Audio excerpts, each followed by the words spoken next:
Continuamos con el estudio de Romanos capítulo 1. Veamos el versículo 3. Y dice así: acerca de su Hijo, nuestro Señor Jesucristo, que era del linaje de David según la carne.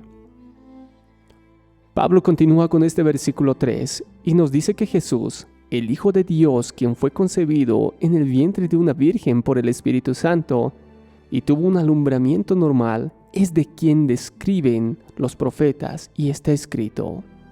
Ahora bien, debemos entender que todo el Evangelio está contenido en Cristo, de modo que quien se aleje un solo paso de Cristo, se aleja también del Evangelio, porque sabiendo que Cristo es la viva imagen del Padre, no debemos jamás extrañarnos si Él solamente no es propuesto por aquel al que toda nuestra fe se dirige y en el cual se detiene. Hay pues aquí una descripción del Evangelio, por medio del cual el apóstol quiere decir lo que este es en resumen. Volvamos a leer este versículo 3. Acerca de su Hijo, nuestro Señor Jesucristo, que era del linaje de David según la carne. Concentrémonos ahora en esta segunda parte de este versículo, que era del linaje de David según la carne. Debemos entender el contexto de esta segunda parte, ya que es vital y fundamental para dar a conocer la importancia de que el Mesías, quien es Jesús, vino del linaje de David. Es por tal motivo que Pablo introduce de una manera magistral que en el Antiguo Testamento se había profetizado que el Mesías formaría parte del linaje de David. Tanto María, la madre de Jesús, como José, su padre, para efectos legales, fueron descendientes de David. Relacionada especialmente con la raza y linaje de David, de la cual Cristo descendió.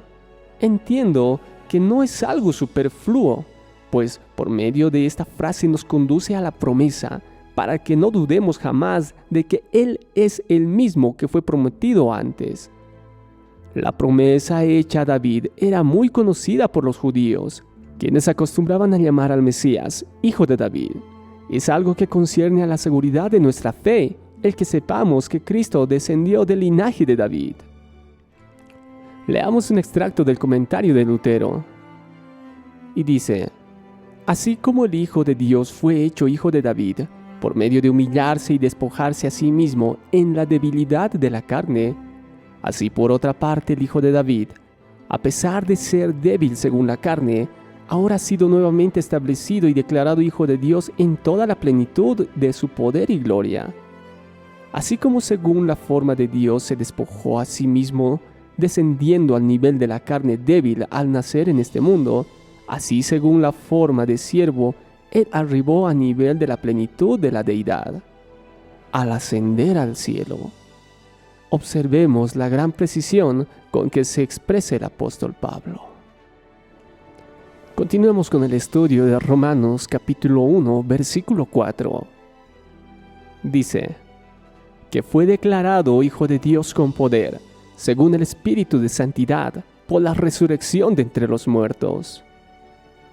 Consideremos la palabra fue declarado, o si preferimos, determinado, que viene del griego oristentos, o así mejor pronunciado como oridjo. De este término viene la palabra que hoy conocemos como horizonte. Como si el apóstol Pablo dijese que el poder de la resurrección es un decreto por el cual Cristo ha sido llamado Hijo de Dios, según está escrito en el Salmo 2:7. Yo te he engendrado hoy. Porque esta forma de engendrar se refiere al conocimiento y manifestación del Hijo. Algunos deducen de esto 3 pruebas de la divinidad de Jesucristo, entendiendo por virtud los milagros, el testimonio del Espíritu Santo y finalmente la resurrección de los muertos. Sin embargo, a mí me encanta o me gustaría más unir las 3 cosas juntándolos en una sola, diciendo que Cristo ha sido declarado Hijo de Dios, manifestando una potencia verdaderamente celestial y del Espíritu por cuanto Él ha resucitado de los muertos.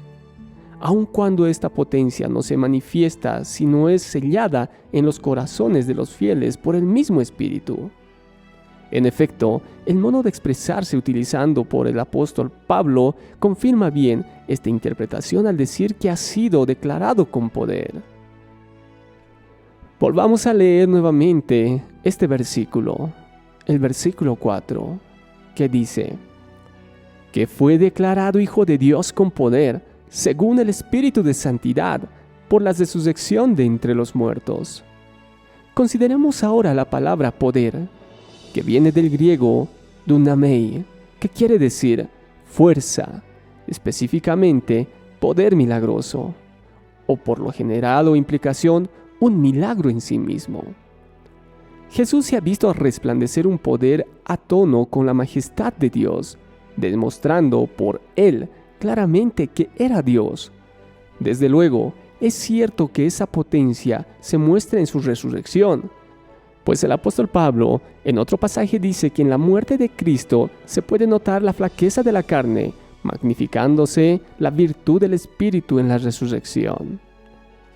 Además, la causa por la cual dice que ha resplandecido una potencia divina se debe al hecho de que Cristo ha resucitado por su propio poder, como él lo profetizó algunas veces diciendo: destruid este templo y en 3 días lo levantaré. Mediante esta demostración suprema de su capacidad para conquistar la muerte, con un poder que pertenece únicamente a Dios mismo, al dador de la vida, él comprobó por sobre cualquier sospecha que él es sin duda Dios, el Hijo de Dios. Volvamos a leer este mismo versículo 4. Que fue declarado Hijo de Dios con poder, según el Espíritu de Santidad, por la resurrección de entre los muertos. Consideremos ahora la parte de este versículo que dice: según el Espíritu de Santidad. Estas palabras vienen del griego kata pneumna, agiosenus. No se refiere al Espíritu Santo, sino a la descripción ética de Cristo, así como katasarka lo describe físicamente. La palabra en griego agiosenu es una palabra frecuente utilizada en el Nuevo Testamento y cada vez más con atributos de Dios. La palabra pneuma, o bien el pneuma agiosenus, aunque no sea naturalmente divina, es aquello en lo que residía la divinidad o la personalidad divina. Te lo explicaré mejor de esta manera. Jesús, en su encarnación, se sujetó por voluntad propia a la voluntad del Padre, solo a través de la dirección, la agencia y el poder del Espíritu Santo. Continuamos con el estudio de este versículo. Volvamos a leer el versículo 4 que dice: que fue declarado Hijo de Dios con poder, según el Espíritu de Santidad, por la resurrección de entre los muertos. Este Hijo, el Hijo del Hombre, quien fue levantado de entre los muertos por el poder del Espíritu Santo, es nuestro Señor Jesús, como Pablo lo declara. Consideremos el significado dado a Jesús. Primero, Jesús significa Salvador. Cristo significa el ungido. Nuestro Señor significa gobernador y soberano. Él es Jesús porque salva a su pueblo de su pecado. Es Cristo porque ha sido ungido por Dios como Rey y sacerdote. Y es Señor porque Él es Dios y el gobernador soberano del universo. En conclusión, el capítulo 1, los versículos 3 y 4 nos dan una descripción de las 2 etapas del ministerio del Salvador: humillación y exaltación, en vez de sus 2 naturalezas, que serían humanidad y deidad. Aunque Él es Hijo de Dios, nació de descendencia del linaje de David, con el fin de compartir nuestra debilidad, pero fue transformado por el Espíritu de Santidad en la resurrección y fue llevado a una nueva etapa de su existencia humana y personal. Permítame darles un mensaje. Si bien el contexto por el cual ha sido escrito estos versículos fue para hacer entender a su pueblo en el tiempo de quién es Jesús, hoy Aún esta enseñanza tiene un significado de gran valor para el creyente. El hecho de saber que la segunda persona de la Trinidad se hizo hombre, Cristo Jesús. Dios mismo estuvo en la tierra encarnado y elevado al Padre. Pablo se esfuerza que entendamos que Él es el Mesías prometido y que no debemos dudar ni un solo instante de su deidad. Esa es nuestra fe, mi querido hermano. Esa es nuestra fe, en que siendo Cristo Jesús 100% hombre y 100% Dios, solo Él puede librarnos del pecado a través de la cruz y hacernos salvos para vida eterna. Si hay algo en que gozarnos, es en eso. Gózate. Si hay algo en que debemos gozarnos, es en eso. Paz de Dios. Este estudio del versículo fue minuciosamente realizado leyendo la versión Reina Valera 1960, apoyado con los estudios bíblicos de Romanos por Juan Calvino, por Lutero, Archibald Thomas Robertson, R.C. Sproul y John MacArthur. Y los mensajes están en base al contexto al cual hoy vivimos. Te esperamos en el estudio del versículo 5 para adelante.